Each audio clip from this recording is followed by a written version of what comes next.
Today, I'm going to show you how to sell cryptocurrency on the RedotPay P2P marketplace.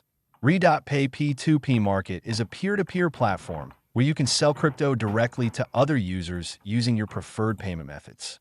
The platform also provides escrow services to keep transactions secure and simple. First, open the RedotPay app and log in.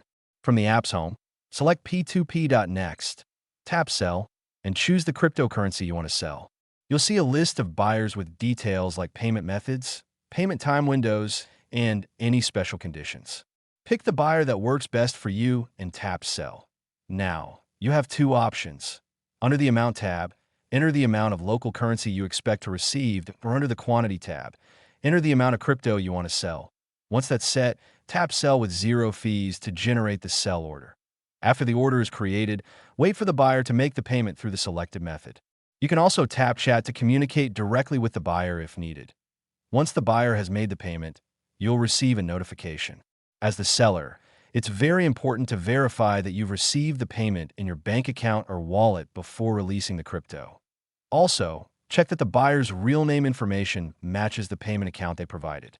After confirming the payment, tap Confirm Payment, then Confirm, and complete the 2FA verification to release the cryptocurrency. And that's it. By following these steps, you can safely sell cryptocurrency on the RedotPay P2P marketplace while ensuring your funds are secure.